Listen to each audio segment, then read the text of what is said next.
Bonjour à tous et bienvenue dans la 8e vidéo de la série Hadoop et compagnie, dans laquelle je vais montrer comment faire un exemple de word count avec Spark en utilisant le langage Java. Donc je vous rappelle que vous pouvez trouver tous les exemples que je cite dans cette série dans le site insightunisia.github.io/tpbigdata. Alors, pour ce TP, nous allons utiliser l'environnement que nous avons déjà installé dans la précédente vidéo et donc vous pouvez regarder la vidéo numéro 2 de la série Hadoop et compagnie pour voir quelles sont les étapes nécessaires pour installer l'environnement. Donc je vous rappelle que j'utilise les conteneurs Docker pour pouvoir installer donc un mini cluster Hadoop avec 3 machines, un master et des slaves. Alors, si on veut regarder si donc les conteneurs sont en train de tourner, il suffit de faire docker ps. Donc en regardant, on va trouver que nous avons effectivement 3 conteneurs. Donc là, nous avons le conteneur Hadoop Master, Hadoop Slave 1 et Hadoop Slave 2. Et donc, pour pouvoir accéder à notre master, il suffit de faire docker exec-it Hadoop Master et bash. Alors, une fois dans le conteneur, ce que nous devons faire bien entendu avant de démarrer quoi que ce soit, avant de faire quoi que ce soit, c'est de démarrer Hadoop parce que nous en aurons besoin pour pouvoir exécuter les jobs Spark sur HDFS. Donc on va démarrer Hadoop et puis on va attendre un petit peu pour pouvoir voir l'ensemble des processus qui sont lancés.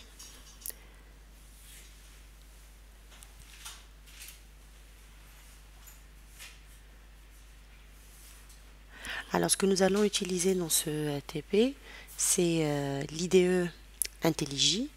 Donc l'IDE IntelliJ est l'IDE que j'utilise pour pouvoir écrire les codes Java, écrire les projets Maven, mais bien entendu vous pouvez utiliser n'importe quel IDE avec lequel vous êtes le plus à l'aise. Donc là, si vous êtes familier avec Maven, les étapes que je montre sont pratiquement les mêmes, quel que soit l'IDE que vous utilisez.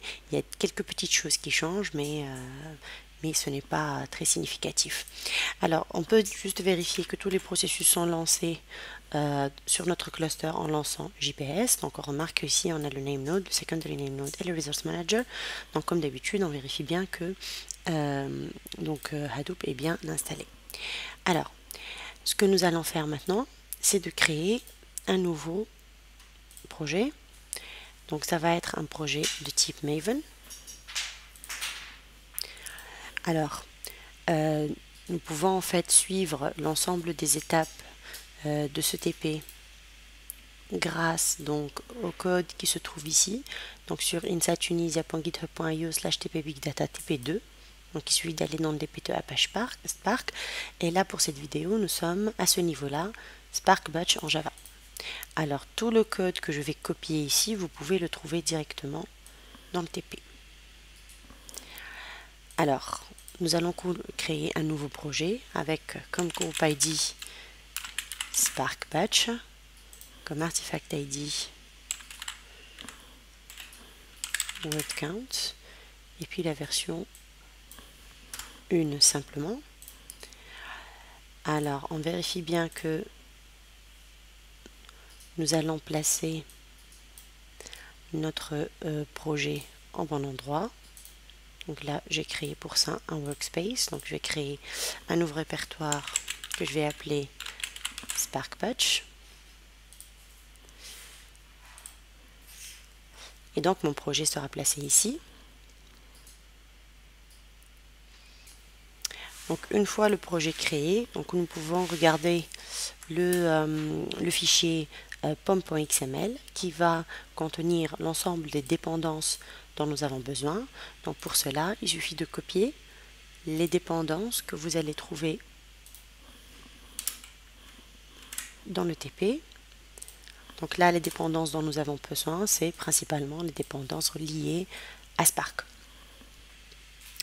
Alors, l'étape suivante, c'est de créer un nouveau répertoire, un nouveau package. Donc nous allons créer un package que nous allons appeler ten.insat.tp2.1.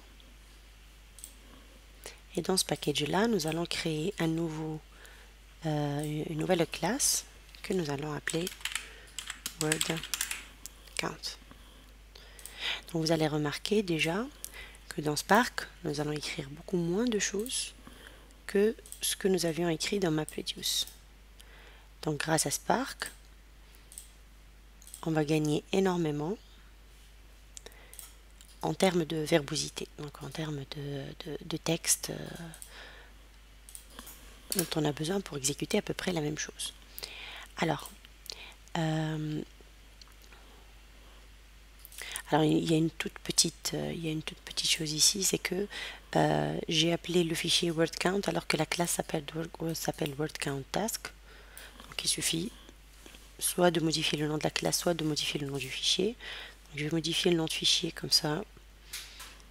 On garde un peu le même esprit que ce qui se trouve dans le TP. Voilà. Donc là, il n'y a plus, a priori, il n'y a plus de problème. S'il y a encore un problème.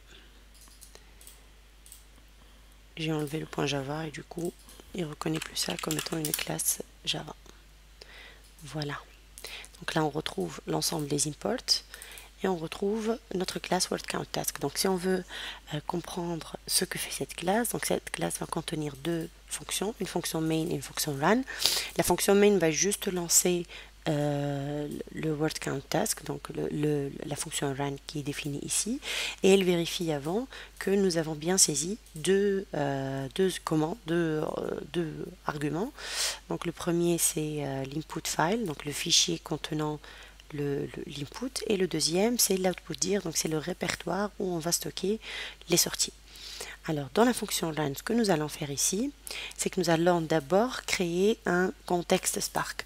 Alors le contexte Spark, c'est un objet qui va nous permettre de gérer le contexte de notre job. Donc tout ce dont on a besoin, toutes les configurations dont on a besoin seront spécifiées au niveau de cet objet-là.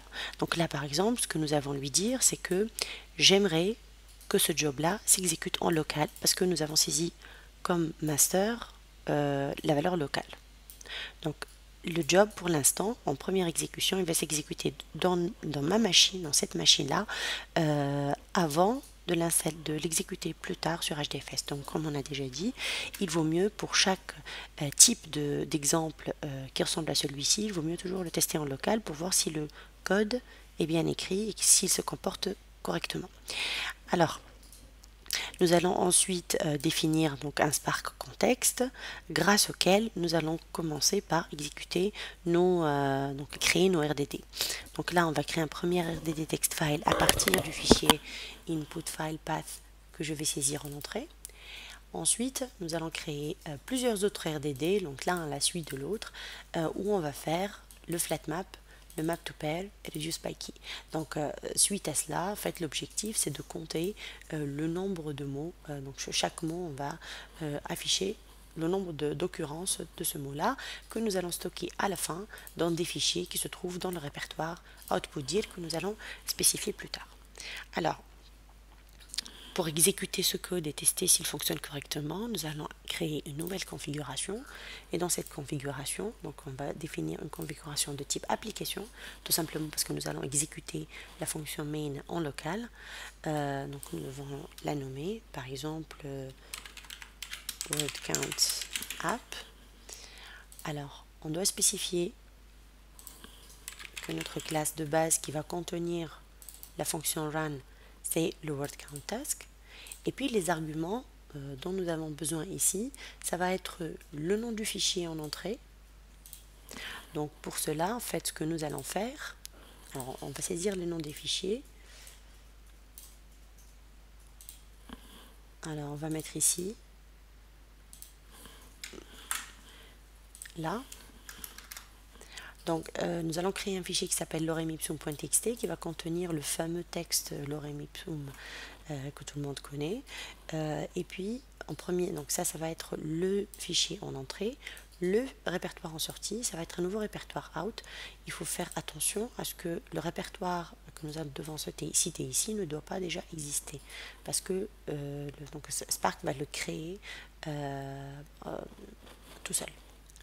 Donc là, il va falloir, avant d'exécuter bien sûr le job, il va falloir importer le fichier lorem ipsum. Alors, le fichier lorem ipsum, vous pourrez le trouver, je l'ai stocké ici. En fait, j'y suis allée tout simplement en cliquant donc dans le TP, j'ai cliqué sur lorem ipsum.txt. Donc, nous allons créer un nouveau fichier ici. On va faire un nouveau fichier, on va l'appeler lorem ipsum.txt. On doit faire attention à ce que ce nom-là soit exactement le même que celui que nous avons saisi tout à l'heure, pour ne pas faire de bêtises. Donc on sauvegarde ce fichier et ensuite nous pouvons lancer le job.